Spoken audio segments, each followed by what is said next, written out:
Daddy, how many more bites of chicken do I have to have? You have to have 5 more bites before you can have a cupcake, son. This is the game of food. This is the game of food. We're helping real people get real results with delicious food. Real food. Live from Spencer's home studio, podcasting to the world. This is Game of Food. And here's your host, Spencer Frederick. Okay, first I want to warn you guys, I have an allergy in my house. I'm allergic to something in my house. I've been battling it for maybe like 18 months. I don't know, maybe we've lived here 2 years, and it's getting worse. So I'm going to sound nasally, maybe coughy, sniffling. I apologize, but the show must go on. Today, we're talking about how to help kids make better choices with their food because it's not that easy. And I don't think I'm like a phenomenal parent or like a good parent resource, but I am a good resource for nutrition. And I know what kids should be eating. I know what they like to eat.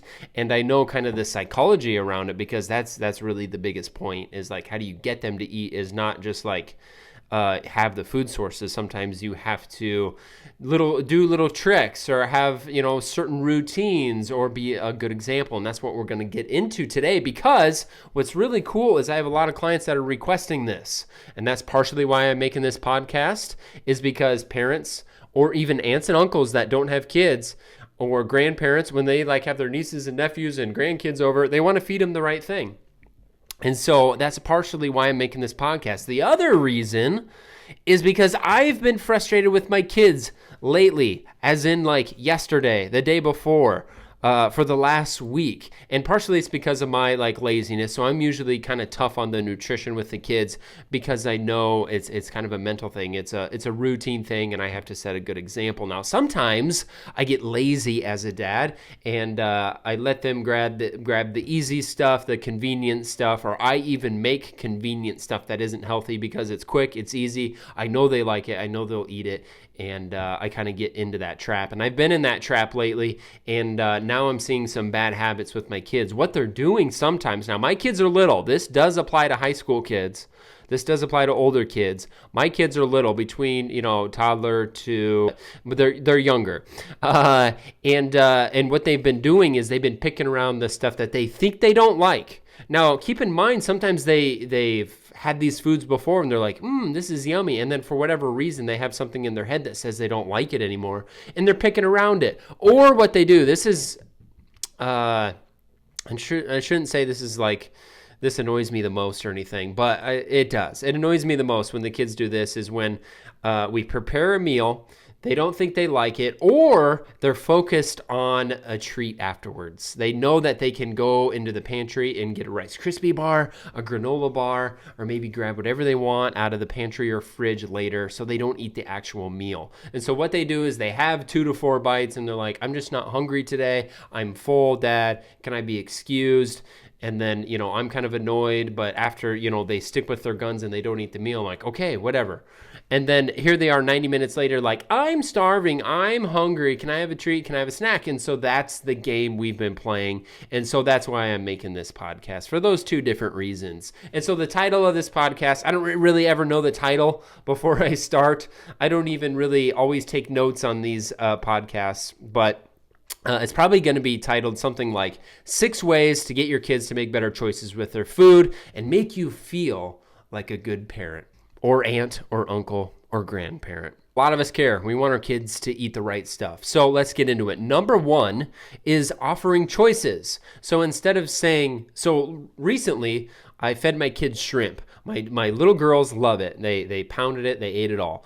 I thought my little boy Clay would like it, but it was like forcing it. It was really forcing it, and he didn't finish them. And so I was a little bit disappointed because I thought he liked them the first time we tried shrimp. And so what I did was I was like, this is shrimp. This is the meal. You have to eat it. Well, I'm going to get pushback.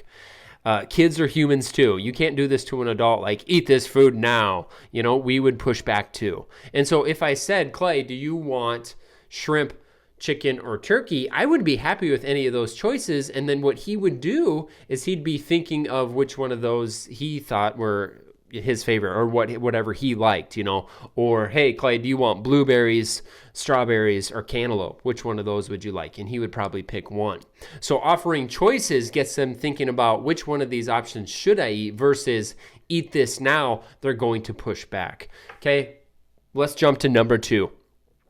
They help make it. So this is something I do with my kids from time to time, and it does work pretty well for them. So for my older 2 kids, they can kind of be more detailed and help out with some of the meal prep a little more than my little Rosie, who she just will help me stir or help me pour in something easy. And then when I'm done with the meal, I'll say, okay, guys, Rosie helped me make this meal, so be sure to thank her and tell her it tastes good and stuff. And then Rosie will eat it. Even if it's a brand new food, she'll give it a chance because she feels like she helped out. And that's same with the older kids too. If they feel like they helped out, they have ownership over the meal a little bit, it seems like, and they're more willing to try it and actually encourage each other to try it too. And so that's a great one, and it's a great way to hang out with your kid is to make meals together, even if they can't help out that much. Because my little Rosie's a toddler. So number 3, get the bad foods out and get the good foods in. So a very powerful thing for you as a parent, grandparent, or aunt and uncle is to say, we don't have that here. It's not in the house. Because sometimes if they know you have it or they know they can get it out of you, what they do is you say, no, we're not having that. Then they escalate it. They throw a fit. They cry. It gets worse. A very powerful thing is we don't have that here. You know what I mean? We are all out of cosmic brownies. There is no way for us to give you a cosmic brownie. Well, eventually they give up because that's a good argument. If they throw a fit and you go, what are you throwing a fit about? We're not going to head to the grocery store. This is what we have here. And so it's powerful to have the right foods in the house and the bad foods out. Okay, let's move to number 4, which is no snacking. This is huge for my kids. This is huge for my kids. My kids eat healthy. They have fruit and vegetables almost every single day. I'm always trying to push protein and stuff, and they actually do eat pretty good. But if they get into a funk like they have been a little bit lately, snacking just goes through the roof. They kind of pick at their breakfast, and then at 9 o'clock, if it's a weekend when we're all at home or something, at 9 o'clock or 10 o'clock, you see they have a granola bar or a piece of licorice, or we have Rice Krispies in the pantry. They're picking at those, and snacking adds up because it looks like just one little thing, but if they keep going back to the pantry multiple times, it adds up, and it ends up being a decent calorie amount that they're actually consuming between meals. So then they come to lunchtime, when you make lunch between 11 and 1 o'clock, they're actually not that hungry. So you make the meal, you put the healthy stuff in front of them, and then they start whining that they're full and they don't want it. And so no snacking in between, being very firm, will actually help your kids get hungry. And what we've been trying to do, again, this is not a parenting podcast, like I said. I'm not the perfect dad, but I know how to feed my kids, and I know how to make them hungry. And so if we make meals later, let's say we eat a 7 o'clock breakfast, 7 a.m. If we have an 11 o'clock lunch, they'll pick at it and whine that they're full. If we have a noon or 12:30 lunch, they're hungry. And they're more willing to try the new foods and eat their entire plate and fill up on the right stuff that I want them to fill up on. And they're taking less trips to the pantry. So they fill their bellies, they're satisfied, and then they go play. And so backing up lunch, backing up supper will make them hungrier and more eager to eat your meal. So what I do when I'm being a better dad nutritionally is I tell them no snacks. They might pick at their breakfast, not eat much of it, and then I'm just firm for the rest of the morning. Like, Dad, can I go to the pantry and get a granola bar? And I'm like, did you eat your breakfast? Nope, you didn't? Okay, you can't snack. We have meals. We're not snacking in between. Go play, go do something else. You guys are getting kind of a preview of how I parent, which, whatever. Hopefully you guys think I'm a good one. And so then it gets to lunchtime. They are starving, see? So the snacking, at least for my kids, is huge. Number 5. This one, I'm probably going to get some people that disagree with. But your kids can skip meals. They will not perish away. They will not starve. Nothing negative will happen by skipping meals besides maybe they'll throw a fit. So, for instance, I have some moms and dads currently that are trying to get their kids off of eating too much sugar. And then when they don't have sugar, they're eating hot dogs and macaroni. Like literally, it's hot dogs and macaroni or sugar. And, at first the parents didn't think much about it. But now I think that they've been working with me. They want to change it, and it's not been going well. And this is actually common, which is why I'm bringing this up. And so what you have to do is you have to make the meal, and very likely they're not going to eat it. So they're expecting hot dogs and macaroni for lunch, and you put a turkey sandwich and strawberries in front of them. They're likely not going to eat it. And so you have to say, you don't get to eat anything else. I am not making anything else. Now, the kid is going to challenge you. They still won't eat it, and they're going to get up from the table, and they won't have one bite. Now, it's about the same concept as snacking, as rule number 4, is they're going to get hungry by supper time, and they're going to be more willing to eat that turkey sandwich and strawberries. So be willing to skip meals. Do I recommend skipping meals with your kids every day?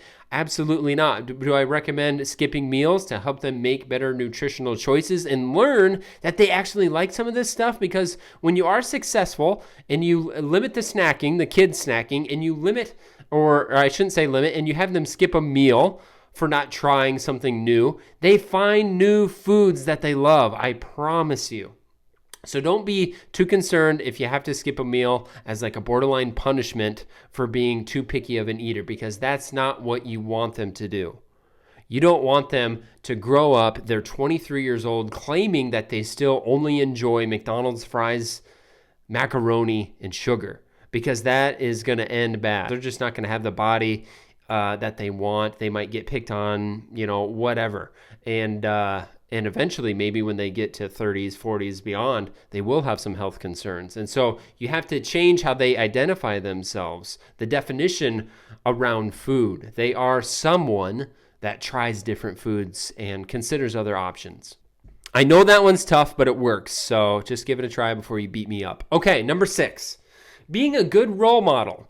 So putting a healthy turkey sandwich and strawberries in front of your kid, and then you order pizza, and you're eating it in front of them, is not going to go over well either. And our kids are watching us. They're watching everything we do, even if we don't realize it sometimes. They're watching how we treat others. They're watching what we say. They're watching, how much we work out and stuff. They are watching what we eat. And putting healthy options in front of them is not going to do much if you're not putting healthy options in front of you. And even if you do that, where you put healthy options in front of your kid and you eat whatever you want, like pizza or fast food or whatever in front of them, I'd be willing to bet a lot of money on eventually you giving in and just giving them some of your pizza and fast food and stuff like that. Not that there's anything wrong with pizza and fast food. It's just if we overeat it every single day, then that's when it becomes a problem. But being a good role model goes a long way. They want to eat like dad. They want to eat like mom. They're watching us. They're going to grow up and probably like similar foods that you like and you consistently eat. So I hope this helps when you have little ones over. You don't have to be a parent. This can just be, if you're a babysitter even, this could be aunt and uncle like I talked about. Bringing up a generation of people that are more focused on proper nutrition, I think, starts at an early age. Yes, we can learn to eat better as adults, especially with some proper coaching maybe. But we wouldn't need that coaching if we grow up eating a certain way. So give these 6 steps a try. Let me know how it goes. And thanks for tuning in. Spencer, signing off.